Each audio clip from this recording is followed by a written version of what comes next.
In this video, we will begin by reviewing some basic circle vocabulary, and then we'll quickly move on to exploring the relationships between arcs and angles in a circle. And just a little snapshot, these are the relationships that we've learned, and I'll talk about this a bit more when we get there.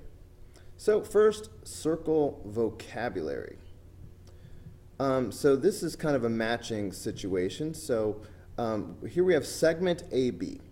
So segment AB is right here, and that is a radius, because a radius goes from the center out to the edge of the circle. So there we go. If I'm just going to go straight down. So now I have segment BD. All right, let's see. Segment BD goes from here to here. Now, notice the segment symbol over the top. All right, that's different than line BD. So because it's just a segment that begins and ends on the circle, that makes this a chord. All right, on the other hand, line BD, which I know is a line because of the line symbol over the top of it, is the same thing, but it doesn't stop. It goes forever in both directions. And a line that passes through the interior of a circle is called a secant. Okay, kabam, so secant.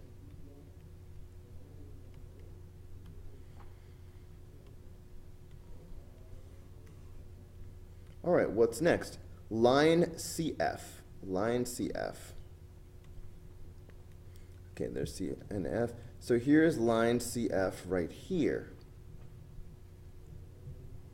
This is a tangent. A tangent line would be a line that just skims across the circle, only touching a single point. So this is actually tangent to both of these circles. But that's definitely a tangent.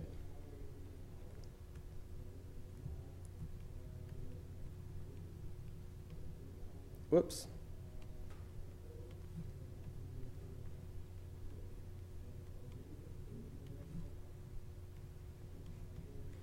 Now, on the other hand, point F, all right, a single letter represents a point. So point F is the point of tangency. The point C also would have been another example of a point of tangency, because it's the place where the tangent touches circle E. So point of tangency.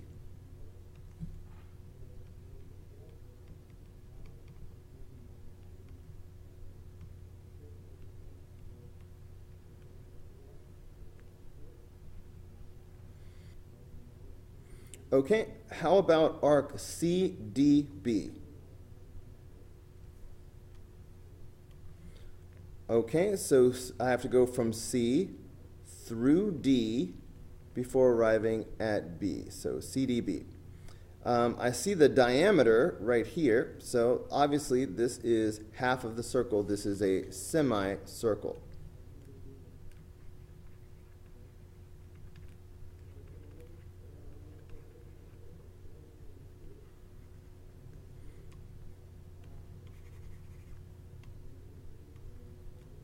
All right, arc CD. When you're given an arc with a two-letter name, it automatically means the short way. So from C to D, the short way is right here. That is less than half of the circle, so that makes it a minor arc.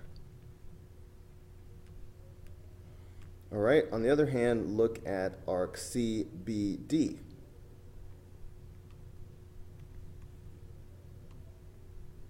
CBD, we have to start at C, we have to pass through B before we get to D. So that takes us the long way around the circle. It is more than half of a circle, so that makes it a major arc. Okay, I forgot to cross these out. Major arc, minor arc. All right, so I guess we didn't do diameter or center this time around. But you know what, just for the sake of thoroughness, I'm going to add this in as a bonus. Hey, let's see. Center would be, for example, point E would be an example of that. If I just put E, that would be a center. Diameter, a good example of diameter would be segment CB. For example, segment CB would be a diameter. It's a chord passing through the center of the circle. Okay, but we didn't have any of those. All right, anyway, moving on. So now it's time to remember the 4 formulas that we have to memorize, and plus this theorem. It's all about where the vertex of the angle is. Is that vertex going to be at the center? Will the vertex be on the circle? So here it is at the center, here it is on the circle, here it is in the circle, and here's the vertex outside the circle. If the vertex is at the center, then the angle and the arc are equal to each other. All right, angle equals arc. If the vertex is on the circle, the angle is half the arc. All right, so like if this was 60, this would be 30, for example. All right, or we could say that the arc is double the angle. If the vertex is inside the circle, but not necessarily at the center, then we have to consider both intercepted arcs, x and y. And the angle is equal to x plus y divided by 2, arc plus arc divided by 2. When the vertex is outside of the circle, again, we must consider both intercepted arcs, but instead of x plus y divided by 2, it's arc minus arc divided by 2. Now here the order matters. It needs to be the big arc minus the smaller arc, so you don't get a negative number. Also, if you have a quadrilateral inside of a circle, you know, like something like this, then the opposite angles are going to be supplementary. They will add up to 180. So keep all of that in your head as we go through the next few problems. All right, so for this problem, you can see that this vertex is clearly at the center. Okay, which is why in everything we do, we will remember that the angle at the center will always equal the arc. So keep that in mind. Okay, so we've got some diameters. AE, arc AE is 130 degrees. Okay, that's already labeled. All right, so there's mentioning everything that's been labeled in the picture. Find each measure. No work needs to be shown. All right, well, I'm just going to run through and sort of label everything I can. So, you know, like if this arc right here is 130, that means that this angle right here is 130 degrees. Okay, let's keep that in mind. Now, next thing I'm looking at is semicircle. All right, you see the diameter, so I'm going to draw it very dramatically with this blue line. That's a diameter right there. That means that over here we have a semicircle, and if this is 130, we have to add up to 180, okay? So that means that this must be 50 degrees, which automatically means that, which automatically means that that angle is also 50, because we're at the center. Angle equals arc. Once I have that angle, that gives me 2 other angles. These 2 angles that are side by side, they are marked congruent to each other. So that means that this is 50, which again means that this is also 50. Also, we have vertical angles here. So if this is 50, then this will also be 50 because vertical angles are congruent, which again means that this arc is also 50 because center. Now, if I look at this semicircle up here, I have 50 and 50, that's 100. it's got to add up to 180. So that means that this must be 80 and another 80. All right, now I have every arc and every angle, so I should be able to fill in whatever they ask me. And that's a good strategy to use. Fill in everything you can and then go back and answer the questions. So what is the measure of angle BFA? Well, angle BFA is this angle right here, B to F to A. All right, so that is 50.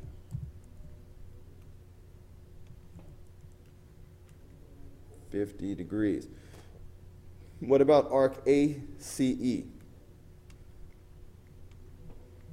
Okay, arc ACE would be like this. Boom, ACE. Well, that is 180 plus an extra 50.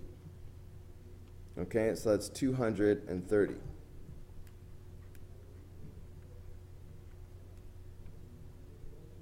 What about arc BC? Well, arc BC is just, this right here. So that's 80.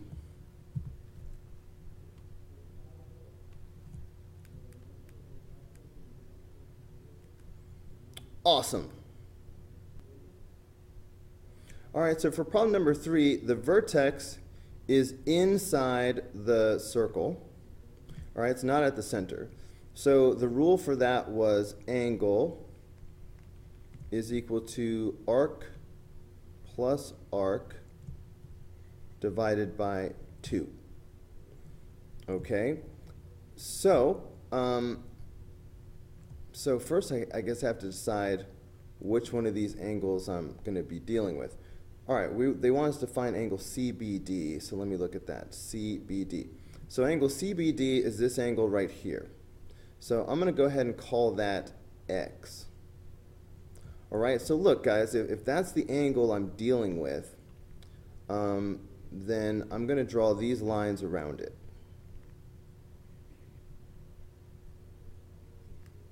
Okay, now check it out, because the arcs that we need should be inside of these angles.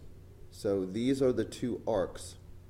When we talk about arc plus arc divided by 2, these are the two arcs we are dealing with. Do not forget, I sort of covered it up. Point A is at the center. That means this blue line is a diameter. That's going to be important because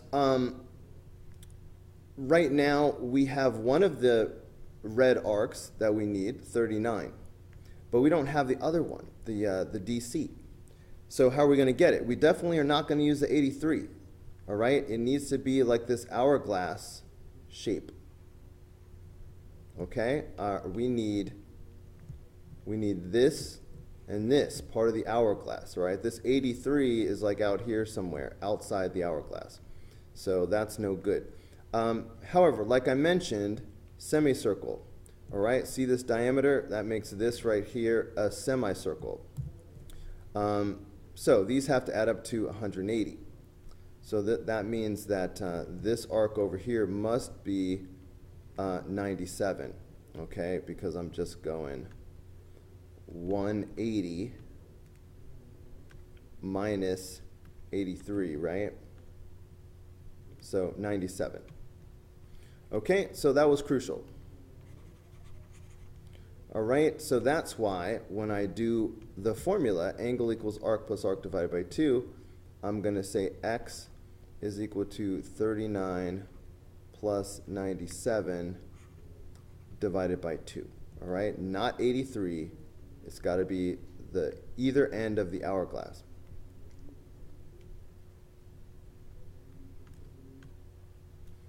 All right, so 39 plus 97 divided by 2. So that's 68. All right, so that's actually this.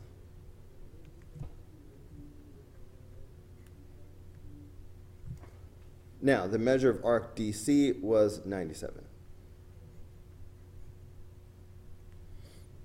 Okay, moving on to number 4. ooh, this angle has a vertex that is on the circle. Okay, so look, just to re-emphasize, I'm talking about this, okay, and this. This is the angle that I'm focusing on. Now, look at the arc that sits inside that angle. In fact, I'm going to bump this up a notch. All right, this is the intercepted arc. Okay, so we have the angle here and we have the arc here. But of course, the relationship is that the angle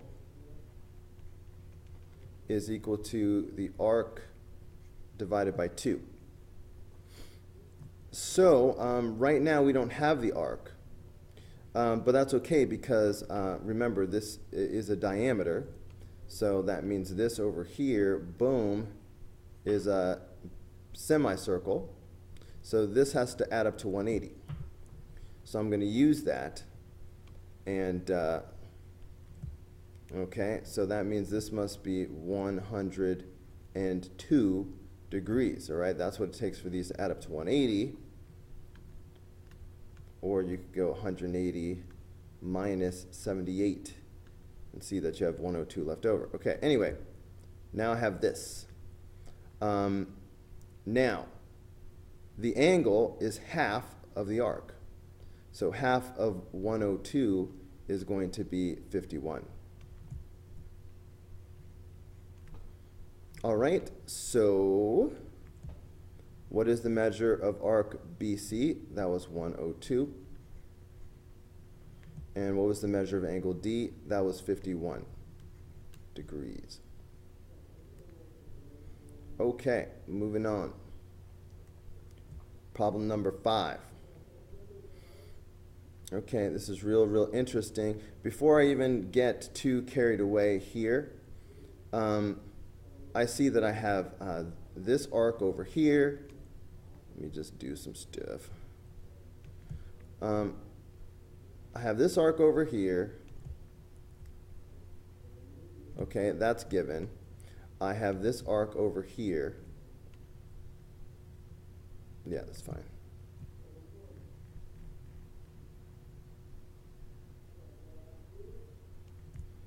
Okay, those two are given to me.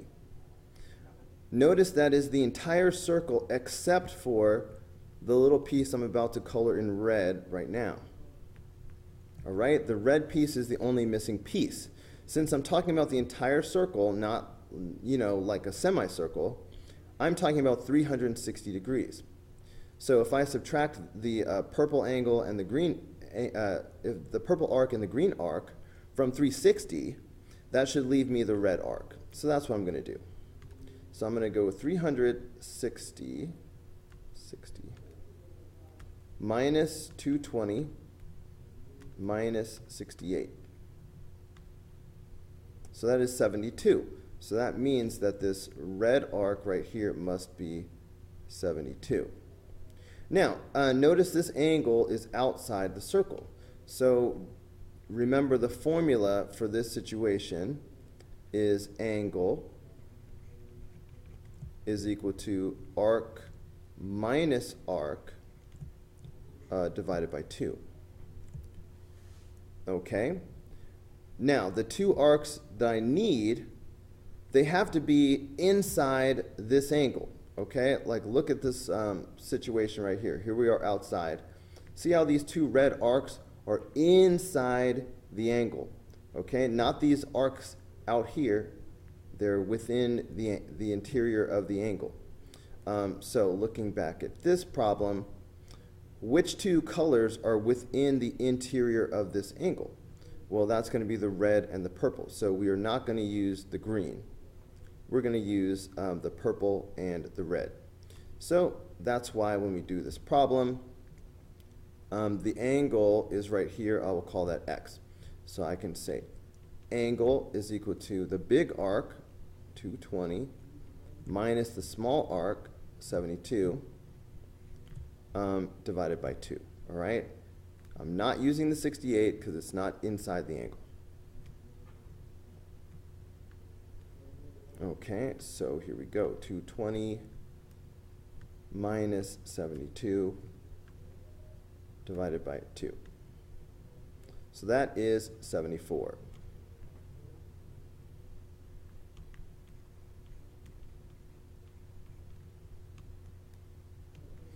Okay, what is the measure of arc DC? That was the 72. What is the measure of angle G? That was the 74. Okay, problem number 6. We have two different vertices that we need to pay attention to. Okay, starting with the angle whose vertex is point A. That's at the center. All right, so in that case, remember that the angle equals the arc. So that tells me that this angle right here is going to be 84. All right, that's good to know. On the other hand, this angle, let me change colors. This angle is on the circle. And in that situation, the angle is equal to the arc divided by 2. Okay, so the arc is still the 84. 84 divided by 2 is 42. So this angle must be 42. Okay, I don't easily see anything else I can find, so hopefully these are the two things that they asked me for. So angle BAC. BAC, that's the 84. All right, and BDC. BDC, that's the 42.